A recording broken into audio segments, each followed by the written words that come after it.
Yo sé que últimamente, y sé que muchos de ustedes lo han notado, el pastor y yo llevamos un tiempo que estamos predicando. A lo mejor para algunos pueden ser cosas fuertes, pero no son cosas fuertes, son verdades que están en la Biblia. Amén, que por mucho tiempo habíamos dejado de predicarlas, no solamente en esta iglesia, en muchas iglesias y alrededor del mundo. Había caído como un espíritu de letargo. Se estaba predicando un evangelio diluido, como que nos cansamos de predicar el viejo evangelio y no existe una cosa que se llama el viejo evangelio. Solamente hay un evangelio y es el evangelio de Cristo. Solamente hay una verdad y es la que está escrita en la Biblia. Amén. Así es que vamos a continuar en ese mismo espíritu, a seguir enseñando la palabra de Dios, la verdad, aunque a veces nos puede doler, porque la misma palabra dice que la palabra de Dios es como espada de dos filos. ¿Y qué hace una espada de dos filos? Dice que penetra, corta hasta romper los tuétanos y las coyunturas. Así que sí, a veces nos va a doler escuchar la verdad. ¿A cuántos a veces les ha tocado escuchar algo de sí mismo y les ha dolido? Levante su mano. Amén. Creo que a todos nos escucha a veces nos duele a veces escuchar la verdad. Entonces, a veces los pastores predicamos desde el púlpito, o a veces ponemos cosas en las redes sociales, pensamientos, prédicas, anécdotas que el Espíritu Santo nos da, y hay mucha gente que se ofende y dicen, bueno, usan el púlpito para tirar indirectas. Eso no es cierto, hermano. Yo creo que la Biblia está llena de indirectas. Todo el libro de la Biblia son puras indirectas. No, es muy directo, pero para algunos nos parece indirecta porque dicen, eso es conmigo. Eso es porque el pastor o la pastora sabe que yo tengo este problema. No, tomémoslo por el lado amable. Amén. Porque la palabra de Dios, aunque corta y aunque penetra, trae sanidad. Amén. Entonces les decía que el título del sermón en esta mañana es ¿quién es Dios y quiénes somos nosotros? El evangelio de Cristo revela la gloria de Dios. Y según la palabra de Dios, Dios es el creador soberano de todas las cosas. ¿Quién es Dios? Es una pregunta muy simple, pero a veces muy complicada. Amén. Hoy vamos a aprender quién es Dios y quiénes somos nosotros. ¿Quién es Dios? Nada más y nada menos que el creador de todo lo que existe. Amén. Y si eso no es suficiente para ti, no sé qué será lo suficiente para ti. Él es el Dios soberano de todas las cosas. Él lo sabe todo. Él no se le escapa ninguna. Porque si Él lo creó todo y Él es omnisciente, Él lo sabe todo. Amén. Él lo sostiene todo. El pastor predicaba a unas semanas atrás y nos decía acerca de cuántas galaxias existen. No me acuerdo el número, pero eran miles y miles de galaxias. Y todo eso es sostenido por el poder del Espíritu Santo, por el poder de la mano de Dios. Él lo sostiene todo. Y a veces pensamos que nos vamos a caer cuando Él te tiene sostenido, porque Él sostiene todo. Él es santo sobre todas las cosas. Él es santo. Y el día que Dios pierda su santidad, apaguemos la luz y vayámonos. Él es santo y Él siempre será santo. Él es justo en todos sus sentidos, aunque a veces lo cuestionamos y decimos, Señor, pero eso no es justo. Cuando atravesamos ciertas situaciones y ciertas circunstancias, digan la verdad, no decimos, eso no es justo. Sí es justo porque Dios es justo.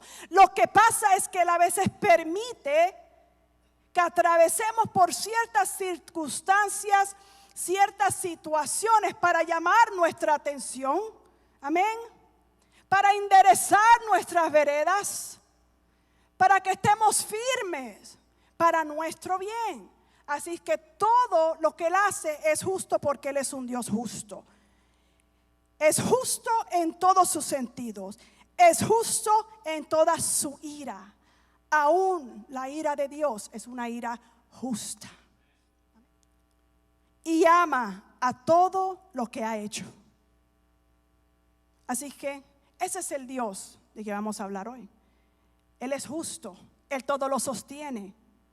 Él es el creador de todas las cosas y Él ama todo lo que ha creado. Sin embargo, a veces yo me pregunto si hemos enmascarado intencionalmente o a veces sin saberlo la belleza de Dios en el Evangelio, minimizando sus diversos atributos. ¿Qué quiero decir con esto?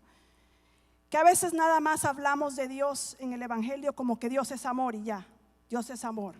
Y siempre escuchamos Dios es amor y Dios es amor.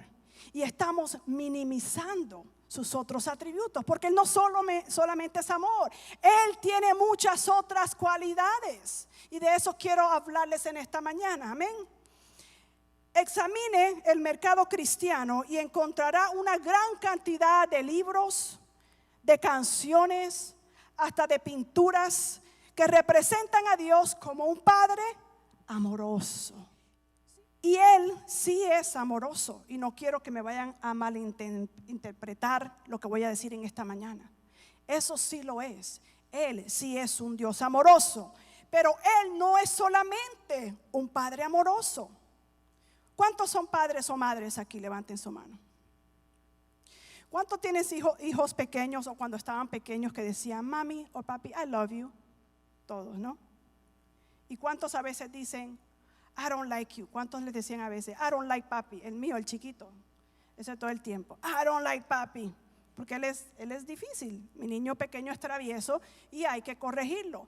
A veces ama a su padre, a su papá, y a veces no lo ama mucho, no le gusta mucho. Entonces, el hecho de que mi niño esté enojado con mi esposo y en un momento diga no quiero a papi, no quiere decir que papi es un papi malo. Amén.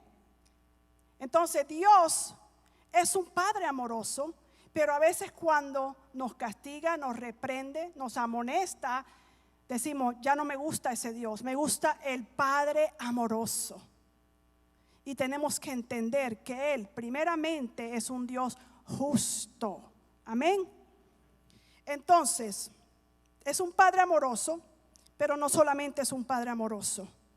Y limitar nuestra comprensión de Dios a esta imagen finalmente distorsiona la imagen verdadera de Dios que tenemos en nuestra cultura, sobre todo en esta cultura norteamericana, cristiana, que como les estaba diciendo, que encontramos todo un sinnúmero de libros, canciones, pinturas, que Dios es un Padre amoroso, Dios es un Padre amoroso, pero hemos distorsionado eso porque entonces no enseñan la otra parte de la verdad.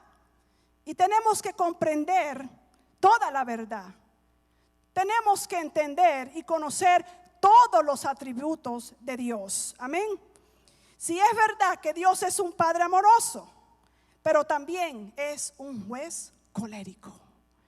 Ya no se habla de Dios el juez, solamente se habla de Dios el Padre. Y por eso es que mucha gente anda ansiosa, muchos cristianos, y deprimidos porque no entienden las cosas de Dios, los juicios de Dios, porque nada más les han enseñado y han escuchado acerca del amor de Dios y no acerca del juicio de Dios. Se nos olvida que Él también es un juez.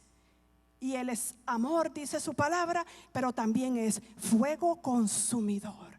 Él también tiene ira, siente ira, pero es ira santa y es una ira justa. Amén. En su ira santa, Él odia el pecado. Para que tú odies a algo, tienes que tener ira. Amén, tienes que sentir ira. Cuando tú dices, no sé si alguno de ustedes lo ha hecho, pero yo lo he hecho anteriormente, que uno dice yo odio tal cosa, yo odio esto, tú lo dices con ira. Tú no dices, oh yo odio esto, no, ¿cierto? Lo dices con ira. Y la palabra dice que Él odia el pecado. Amén. Y en su ira santa, Él sí odia al pecado. Habacuc oró a Dios y le dijo: tus ojos son demasiado puros para mirar el mal. Tú no puedes tolerar el mal. Vamos a ver, eso está en Habacuc 1:3. Dice: muy limpio eres de ojos. Habacuc le decía al Señor: muy limpio eres de ojos para ver el mal, ni puedes ver el agravio. Él no soporta ver el mal porque sus ojos son puros, y por eso es el que Él odia el pecado. Amén. Y en cierto sentido, Dios también odia a los pecadores. Ouch. Pastora, ¿y qué sucedió con que Dios odia al pecado pero ama al pecador? La Biblia le sucedió. Vamos a ver dónde dice, lo dice en la Biblia. Vamos a ir a Salmo 5:5. El salmista le dijo a Dios en Salmo 5:5: los insensatos no estarán delante de tus ojos. Aborreces a todos los que hacen iniquidad. Ahí dice: amas a todos los que hacen iniquidad. ¿Qué dice? Aborreces a los pecadores. Entonces, ¿por qué andamos creyendo los clichés que nos han enseñado el mundo de que Dios aborrece el pecado pero ama al pecador? Estoy hablando del pecador, no estoy hablando de la iglesia. Después vamos a entrar en la iglesia. Él aborrece al pecador, así como aborrece el pecado. Amén. Estamos hablando y estamos conociendo acerca de los atributos de Dios, que por mucho tiempo no se ha hablado de esto. Amén. Así que yo sé que algunos van a estar en shock, pero eso es lo que el Señor quiere en esta mañana. Los quiere sacudir. Amén. 14 veces en los primeros 50 salmos vemos descripciones similares a las que les acabo de leer del odio de Dios hacia los pecadores, su ira hacia los mentirosos y etcétera. Vamos a ver qué dice Juan 3:16. Es un versículo acerca del amor de Dios. Aquí se demostró el amor puro y santo y justo de Dios, y por eso es que esta escritura es una de las más importantes y la más famosa. ¿Qué dice? Repítanla conmigo. Porque de tal manera amó Dios al mundo, que ha dado a su Hijo unigénito, para que todo aquel en que cree no se pierda, mas tenga vida eterna. O sea, Dios amó tanto a este mundo que estaba tan corrompido, que violaba tanto su ley y tenía tanta ira contra todo ese pecado, que hizo algo que comprobó que Él era un Dios de amor. Envió a su único Hijo para que muriera por nosotros. Ese es el versículo que describe o ilustra mejor que cualquier otro el amor de Dios para nosotros. Entonces Dios sí es amor, pero más adelante, 20 versículos más abajo, vamos a ver qué dice Juan 3:36. Dice: el que cree en el Hijo tiene vida. Eso somos tú y yo. ¿Cuántos han creído en el Hijo? Amén. El que cree en el Hijo tiene vida eterna. Pero el que rehúsa creer en el Hijo, ¿quiénes son los que rehusan creer en el Hijo? Los pecadores. Amén. Dice: pero el que rehúsa creer en el Hijo no verá la vida, sino que la ira de Dios está sobre él. Entonces Él ama o odia a los pecadores. La ira de Él está sobre los pecadores. Amén. Ese es el Dios a quien le servimos. El que escoge sus caminos, el que lo ama, el que acepta el sacrificio de Jesucristo, a ese le da vida eterna. Mas el que continúa en su pecado y no cree en Dios, no hay vida en él, y la ira de Dios está sobre él. Así que dejemos de estar predicando este evangelio diluido, diciéndole a los pecadores: Dios te ama. Él no ama tu pecado, pero Él te ama. Él no ama el pecado y Él no ama al pecador. pero hay esperanza para ellos. Y eso es lo que le debes predicar. Él no ama el pecado y Él no ama al pecador, pero hay algo que Él hizo por ti. Si tú lo crees y tú lo aceptas hoy, vas a entrar a la vida eterna. El Evangelio revela realidades eternas sobre Dios que a veces preferimos no enfrentar, como esta, ya que la sociedad y esta cultura norteamericana evangélica ha creado esta falsa percepción de quién es Dios en realidad. Nos da miedo enfrentar estas verdades, porque hoy en día la persecución de los cristianos ha aumentado en gran número, no solamente aquí, pero en todas partes del mundo. Y que tú hoy en día te pares y le digas a una persona que practica el homosexualismo: tu pecado está mal y tú estás mal, cuídate, porque van a venir detrás de ti, porque te van a perseguir. Y si eres dueño de un negocio, ay, ay, ay. Estamos viviendo en tiempos malos. Pero no solamente podemos predicar del Dios de amor. Tenemos que predicar del Dios que aborrece el pecado, pero que tiene una salida, que envió a este mundo un Salvador. Amén, para darte vida eterna. Amén, ¿me están entendiendo? A veces preferimos no enfrentar estas verdades y estas realidades que están en la Biblia, que están en su Evangelio. Preferimos sentarnos y disfrutar de nuestros clichés, como les decía ahora, de que Dios aborrece el pecado y ama al pecador.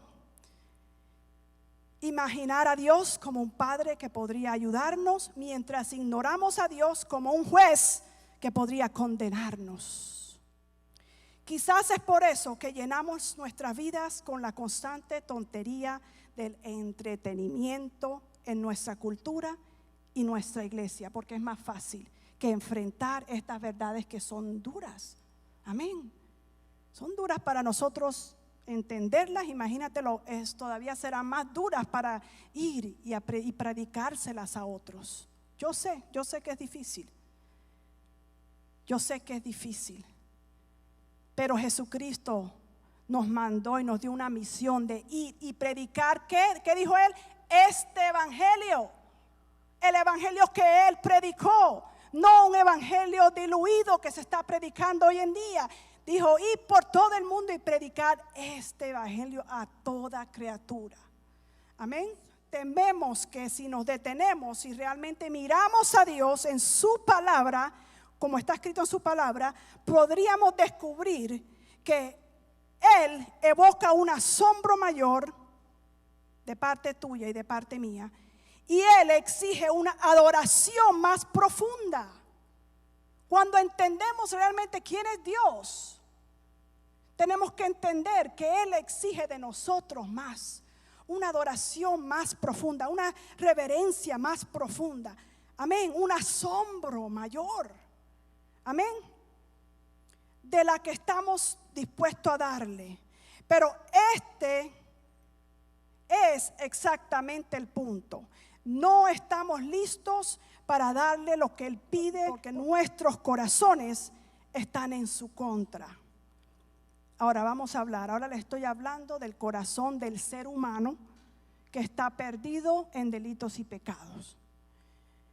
La revelación de Dios en el Evangelio no solo revela quién es Él, sino que también revela quiénes somos nosotros. Ahora vamos a hablar de quiénes somos nosotros. Cuando digo nosotros, estoy hablando del ser humano.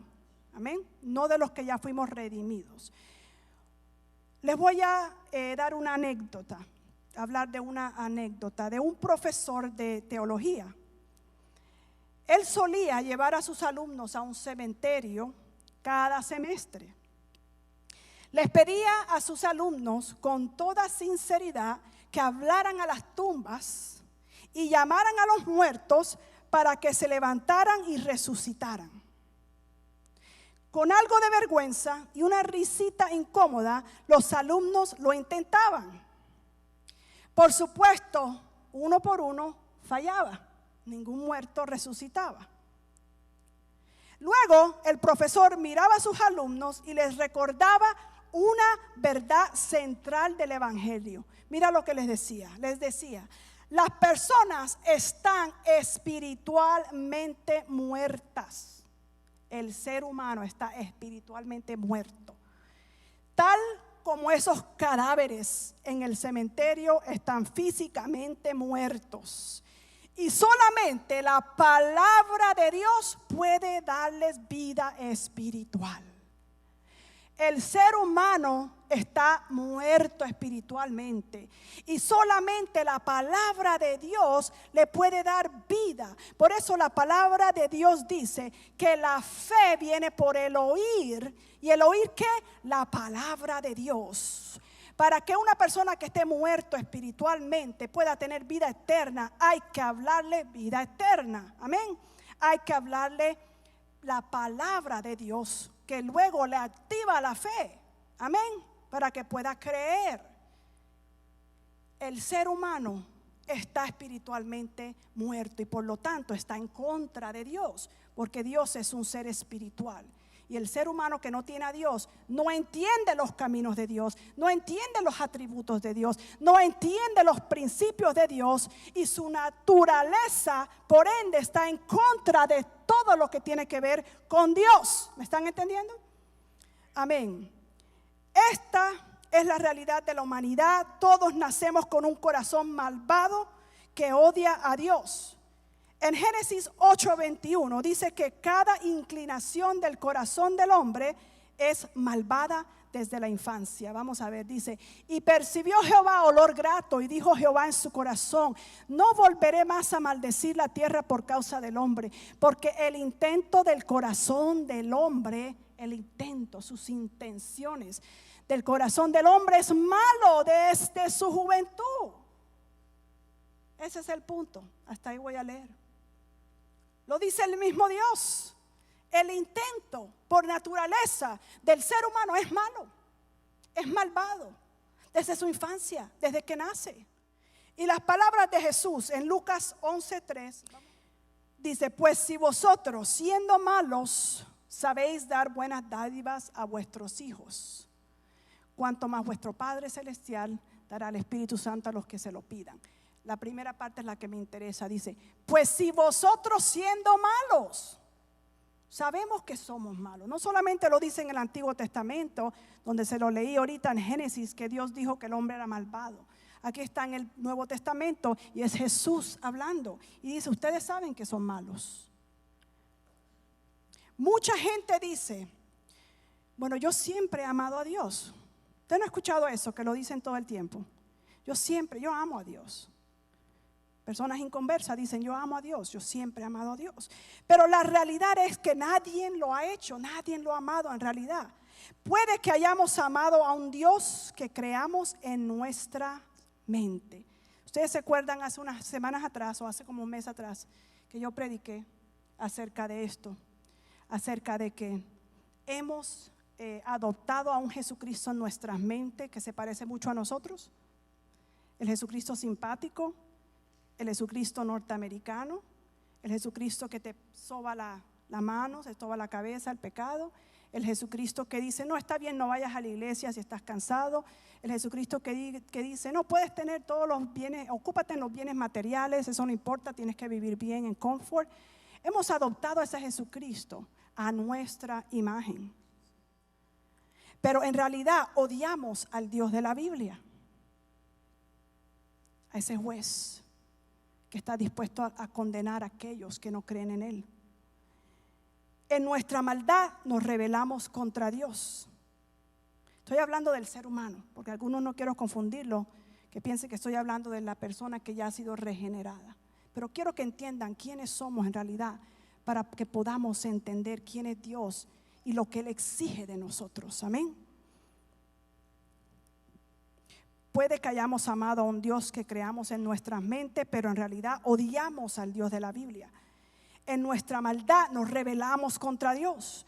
Tomamos la ley de Dios escrita en su palabra y en nuestros corazones y la desobedecemos. Y esta es la imagen, el primer pecado de Adán y Eva que encontramos en Génesis, en el capítulo 3 de Génesis. Dios le había dicho al ser humano que no comiera del árbol de la ciencia del bien y el mal. Pero ¿qué fue lo que hicimos? Lo hicimos de todos modos. Desobedecimos. ¿Por qué? Porque nuestra naturaleza va en contra de la naturaleza de Dios. Despreciamos la autoridad de nuestro Creador sobre nosotros. Ayer yo les decía a un grupo de mis discípulos que Dios llama a las nubes de tormenta, que le llaman los nubarrones, y ellas vienen. Le dice a la lluvia que caiga y la lluvia cae. Le dice a la lluvia que pare y la lluvia para. Le dice al viento que sople y el viento sopla. Le dice al viento que pare de soplar y el viento obedece inmediatamente. Y Él le dice a las montañas, tú quédate aquí, y a los mares, hasta aquí llegaste, y obedecen. Pero el ser humano tiene la osadía y el descaro de decirle a Dios en su cara, no voy a obedecer, no lo voy a hacer. Toda la naturaleza, todas las cosas creadas obedecen al Rey de Reyes y al Señor de Señores, pero el ser humano no. Estamos hablando de quiénes somos en nuestra naturaleza pecaminosa. Los seres humanos tenemos el descaro de desobedecer a Dios mientras la naturaleza le obedece. Y Pablo dijo que estamos cautivos a la voluntad del mismo diablo. Y porque somos esclavos del pecado, estamos cegados a la verdad de Dios. Eso lo dijo Pablo en Efesios 4:18, si me lo pueden poner. Que somos esclavos del mismo diablo y estamos cegados a la verdad de Dios. Dice, teniendo el entendimiento entenebrecido, ajenos de la vida de Dios, por la ignorancia en que ellos hay, por la dureza de su corazón. O sea, dice que nuestro entendimiento está oscurecido y nuestro corazón es como piedra. Según 2 Corintios 4:4, ni siquiera podemos ver a Cristo debido a la profundidad de nuestra ceguera espiritual. Dice, en los cuales el Dios de este siglo cegó el entendimiento de los incrédulos. Recuerden que estamos hablando de los incrédulos. ¿Quién es el Dios de este siglo? Satanás. Dice que cegó el entendimiento para que no les resplandezca la luz del evangelio de la gloria de Cristo, el cual es la imagen de Dios. Sin Dios estamos tan ciegos que ni siquiera podemos verlo. La ceguera es tan profunda. La Biblia nos describe como enemigos de Dios y objetos de su ira. Estamos espiritualmente muertos y eternamente separados de Dios. Lo peor es que no podemos hacer nada para cambiar nuestro estado ante Dios. Nadie que sea moralmente malo puede elegir el bien, porque está esclavo, está atado. Amén. Si estás atado y esclavo al pecado, por tu propia fuerza no puedes elegir hacer el bien. ¿Me entienden? Ningún hombre que sea esclavo puede liberarse él solo. Ninguna mujer ciega puede darse la vida. Nadie que sea objeto de ira puede apaciguar esa ira. Y ninguna persona que esté muerta puede hacerse cobrar vida por sí mismo. Ese es el estado del hombre que no tiene a Dios. El evangelio nos confronta con la desesperanza de nuestra condición pecaminosa, pero no nos gusta lo que vemos de nosotros mismos en el evangelio. Vivimos en un país de superación personal. Vivimos en un país que nos enseña a mejorarnos, y eso está bien. Hay pasos que podemos seguir para mejorarnos, amén. Entonces modificamos lo que el evangelio dice acerca de nosotros. ¿Por qué? Porque pensamos que no somos malvados, como hemos mejorado porque hemos seguido ciertos pasos que nos han enseñado. Entonces pensamos que no somos malvados y que ciertamente no estamos espiritualmente muertos. Y no han oído escuchar o hablar del pensamiento de positivismo, que si eres positivo todo te va a ir bien. Puedo ser un mejor yo y experimentar mi mejor vida ahora. Eso lo escuchamos mucho, muchos autores, muchos predicadores aún. Puedo ser un mejor yo y experimentar mi mejor vida ahora. Para eso existe Dios, para que me ayude en todas esas cosas. Mi vida no va bien, pero Dios me ama y tiene un plan para arreglar mi vida. Simplemente necesito seguir ciertos pasos, pensar ciertas cosas, positivismo, y chulear ciertas casillas. Check off a little box. Hice esto, hice lo otro, y luego estaré bien. Porque pensamos que no somos malvados, que nuestra naturaleza no es malvada. Tanto nuestro diagnóstico de esta situación como nuestra conclusión con respecto a la solución de este problema encajan perfectamente en una cultura que exalta la autosuficiencia. Y cuando pensamos que somos autosuficientes, ahí es cuando caemos. Amén. El cristiano que ha sido regenerado sabe que dependemos ¿de quién? De Dios. Que todo lo que tenemos es porque Él nos los ha dado. Pero cuando empezamos a pensar que si sigo ciertos pasos voy a estar bien, que mi vida anda mal, pero Dios tiene un plan para mí y al final voy a estar bien, nos pensamos que somos autosuficientes, entonces ya no le tenemos el wow a Dios. Porque no lo necesitamos, porque con nuestros propios esfuerzos podemos vivir una mejor vida aquí y ahora. ¿Me están entendiendo, pueblo? Ya tenemos una visión bastante alta de nuestra moralidad. Así que cuando agregamos una oración supersticiosa, ¿qué es una oración supersticiosa? Padre, en el nombre de Jesús, yo declaro que todo me va a ir bien. Yo declaro que está bien declarar, y eso es bíblico, podemos declarar. Pero a veces lo tomamos como algo religioso, algo que repetimos todos los días.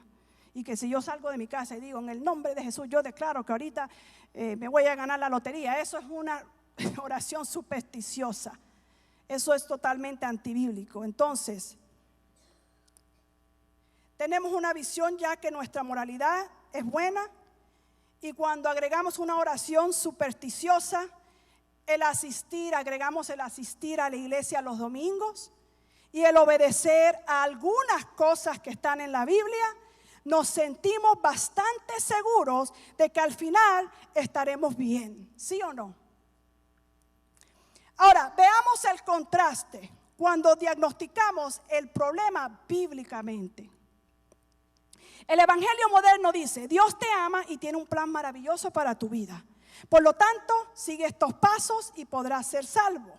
Mientras tanto, el Evangelio bíblico dice, eres un enemigo de Dios, muerto en tus pecados y delitos, y en tu estado actual de rebelión, ni siquiera puedes ver que necesitas vida, mucho menos podrás darte vida a ti mismo.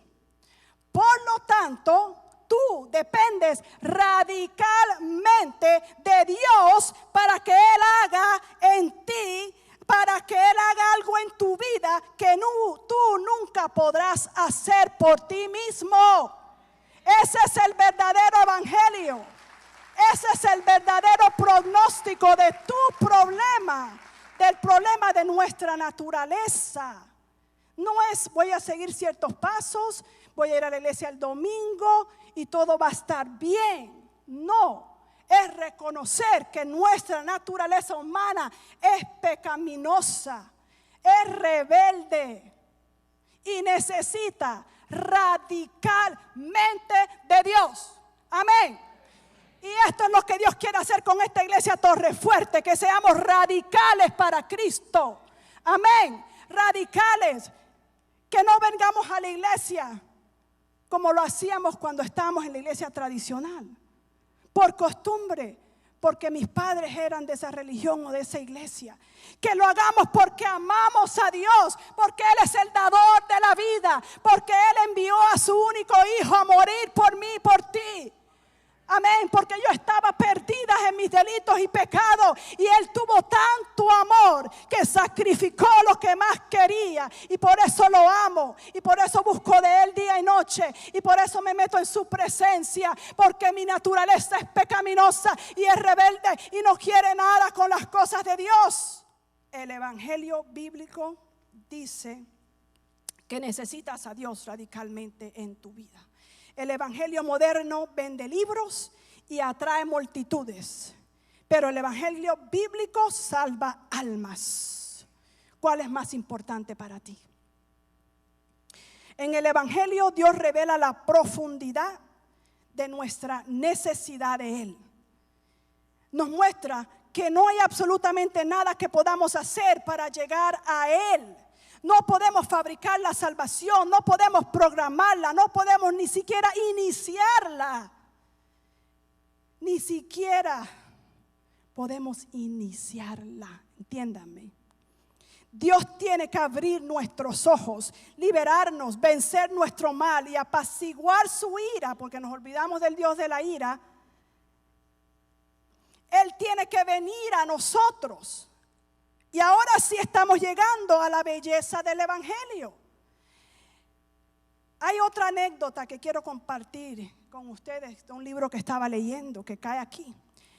En cierta ocasión, un pastor estaba sentado afuera de un templo budista en Indonesia. Esta es una historia verídica. Hombres y mujeres llenaban los pasillos del templo, donde realizaban diariamente sus rituales religiosos. Estamos hablando de un templo budista en Indonesia. Mientras todo esto sucedía, la gente hablaba, hacían sus rituales. Este pastor entabló una conversación con un líder budista y un líder musulmán de esa comunidad en particular.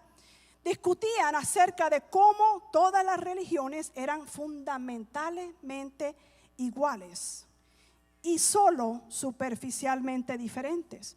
El budista y el musulmán, entre ellos dos, discutían de que, ¿sabes qué?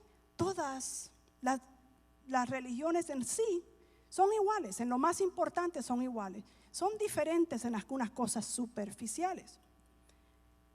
Y uno de ellos dijo, podemos tener diferentes puntos de vista sobre pequeños problemas, pero cuando se trata de cuestiones esenciales, cada una de nuestras religiones es la misma.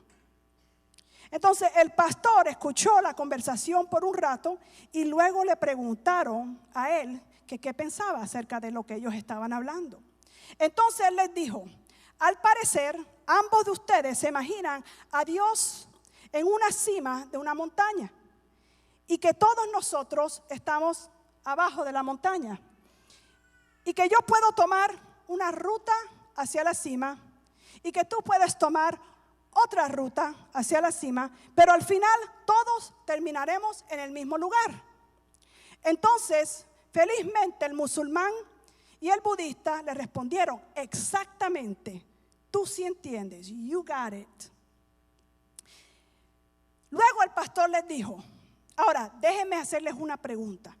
¿Qué pensarían si les dijera que el Dios que está en la cima de la montaña realmente bajó de la cima y vino donde estamos nosotros? ¿Qué pensarías si te dijera que Dios no espera a que la gente encuentre su camino hacia Él, sino que Él viene a nosotros? Ellos pensaron por un momento y luego respondieron, eso sería genial. Y el pastor les respondió, permítanme presentarles a Jesucristo. Aleluya, aleluya. Eso merece un aplauso tremendo. Que tú no tienes que ir donde Dios es que no puedes, no podemos ni siquiera iniciar nuestra salvación. Él tiene que venir a nosotros y ya Él lo hizo por medio de su Hijo Jesucristo. Todo lo que tienes que hacer es recibirlo. Amén. Y esa es la diferencia en nuestra creencia y las demás del mundo. Que ellos todos piensan que hay una ruta hacia Dios, pero que últimamente todos nos vamos a encontrar allá arriba con Él. Y hace tiempo que Él bajó para encontrarse con nosotros y ellos aún hoy no lo reconocen. Amén. Mientras tú y yo entendamos la salvación como pasos que debemos hacer para llegar a Dios, nos encontraremos en el mar de religiones falsas del mundo que realmente condenan a la raza humana al exaltar nuestra supuesta capacidad de llegar a Dios. Condenan a la raza humana, ¿por qué? Porque les están enseñando que somos capaces de llegar a Dios siguiendo ciertos pasos. Y eso es mentira del diablo. Dios llega a nosotros, amén, por su gran amor. Y ya Él lo hizo hace más de 2000 años atrás. Solamente tienes que creer y predicar esta verdad al mundo que se pierde. Amén. Ahora, por otro lado, cuando tú y yo nos damos cuenta de que somos moralmente malvados, muertos en pecado y merecedores de la ira de Dios, comenzamos a descubrir nuestra desesperada necesidad de Cristo. Y eso es lo que yo quiero que ustedes tengan en esta mañana. No es un mensaje rajatabla, porque no escucho muchos amenes y aplausos. It's okay. Van a haber sermones que no van a tener muchos aplausos y amenes, porque ustedes están como, you taking it in, right? Lo están digiriendo. Y están, wow, la pastora Shirley me está dando golpe. Hay algunos que van a salir sangrando aquí esta mañana, pero luego van a llegar a sus hogares y van a decir, es verdad, yo necesito a Cristo. Mi naturaleza es malvada, es rebelde. Y entonces eso te da más ganas de servirle y entender la necesidad que tenemos de Él, que sin Él no podemos vivir, sin Él no podemos hacer nada. Jesucristo dijo, aparte de mí, nada podéis hacer. Amén. Si Dios es solo un Padre amoroso que quiere ayudar a su pueblo, entonces veremos a Cristo como un mero ejemplo de ese amor. O sea, la imagen que vamos a tener de Cristo en la cruz es, Cristo es amor. Amén. Veremos la cruz como solo una demostración del amor de Dios en el que Él permitió que los soldados romanos crucificaran a su Hijo para que el hombre pecador supiera cuánto nos ama. And that's okay, pero eso es nada más parte de la historia, parte del propósito. ¿Me están entendiendo? Pero esta imagen de Cristo y la cruz es lamentablemente inadecuada. Le falta el punto completo del evangelio. No somos salvos de nuestros pecados porque Jesús fue juzgado falsamente por funcionarios judíos y romanos y por Pilato, que lo sentenció a muerte. Tampoco somos salvos porque los perseguidores romanos clavaron clavos en las manos y los pies de Cristo y los colgaron en una cruz. Eso fue algo que sucedió, pero eso no es lo que trae la salvación. Amén. Realmente pensamos que el falso juicio de los hombres que vinieron en contra de Cristo pagaría la deuda por todos los pecados de la humanidad. Realmente creemos que una corona de espinas, látigos, clavos, una cruz de madera y todas las otras facetas de la crucifixión que nos encanta son lo suficientemente poderosas como para salvarnos. Eso fue el medio, pero eso no fue lo que nos salvó. Amén. Imagina a Cristo en el jardín de Getsemaní, mientras se arrodillaba ante su Padre. Gotas, dice la palabra, que gotas de sudor, así como gotas de sangre, caían de su cabeza al piso. ¿Por qué tuvo Jesucristo tanta agonía y dolor en ese momento en el jardín de Getsemaní, la noche antes de que lo crucificaran? La respuesta no es porque Él tenía miedo a la crucifixión, como antes yo pensaba, porque era lo que me habían enseñado, era lo que entendía cuando leía la palabra, que wow, Jesucristo sabía lo que se iba a enfrentar, a la cruz, a los clavos, a las calumnias, y tenía miedo y empezó a temblar. Pero he entendido que no fue por eso.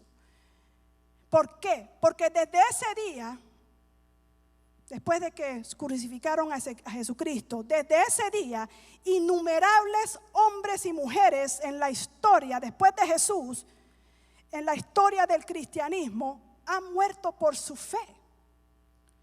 Y algunos de ellos no solo fueron colgados de la cruz, fueron quemados allí. Y muchos de ellos fueron a sus cruces cantando.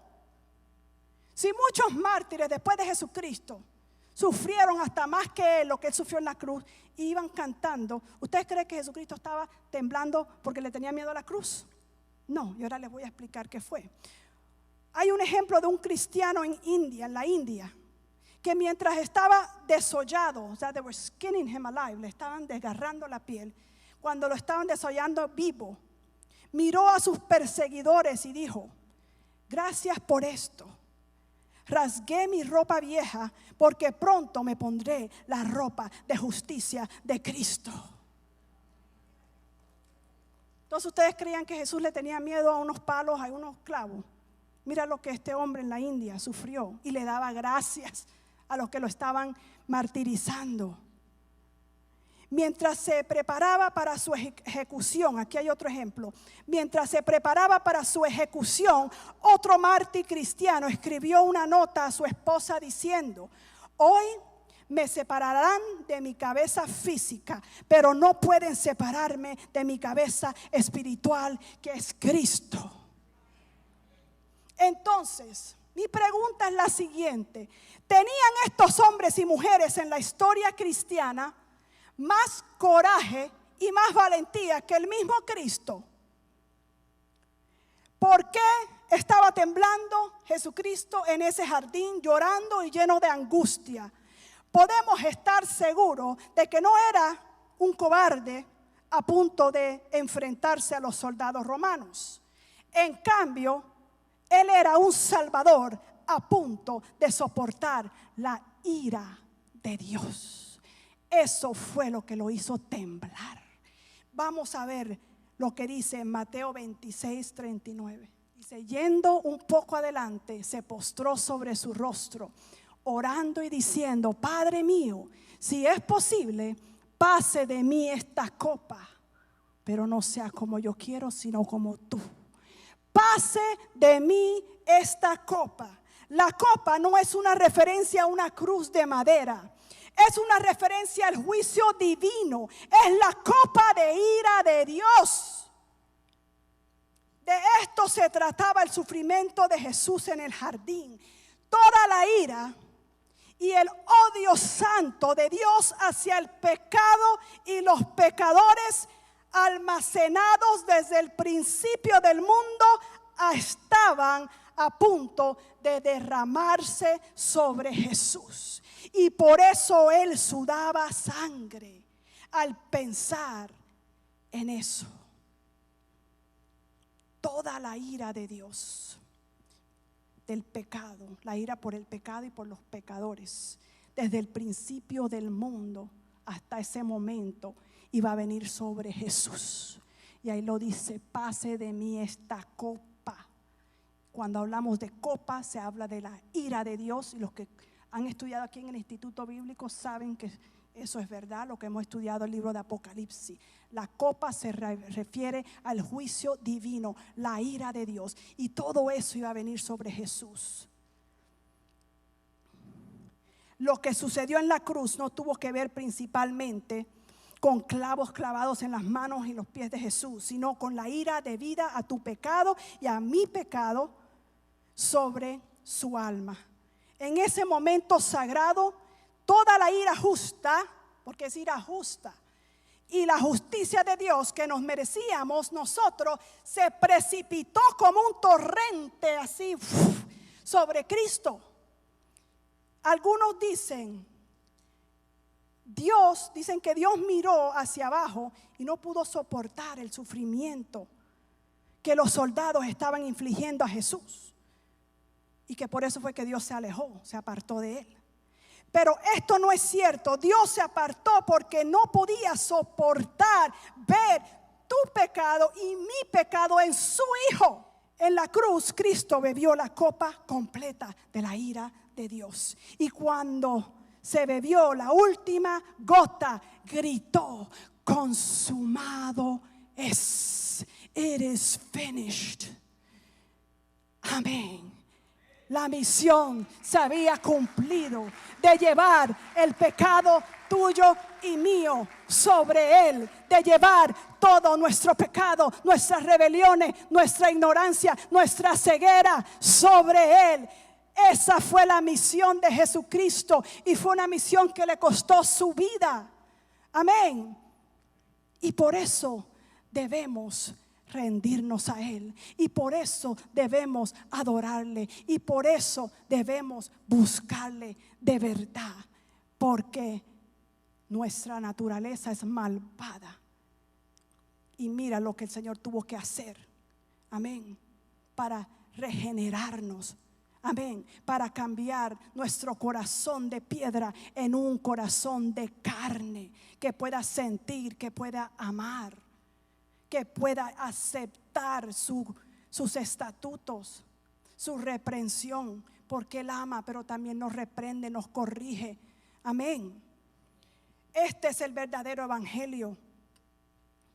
El Creador justo y amoroso del universo vio a las personas irremediablemente pecaminosas y envió a su Hijo. Demostró su poder sobre el pecado en la resurrección. Amén. Para que todos los que confíen en Él sean reconciliados con Dios para siempre. Para siempre. Para siempre. Fuimos redimidos de una manera tan hermosa, tan grandiosa. Y eso no se nos puede olvidar. Ese es el verdadero evangelio, que estamos aquí por su gran misericordia, por el sacrificio que hizo su Hijo, no por unos pasos que estoy siguiendo para sentirme bien, no por una oración ahí ficticia, una oración supersticiosa, no porque visito los domingos a la iglesia, sino por su gran misericordia. Si esto no te mueve, if this doesn't shake you up, then nothing will. Wow, yo he estado leyendo una serie de libros y de ahí es que he sacado mis sermones últimamente. Y cuando estoy leyendo esto, como que no me puedo aguantar y digo: wow, Señor, yo estaba ciega y tú me has quitado un velo. Y ahora sí te puedo servir con toda mi alma, con todas mis ganas.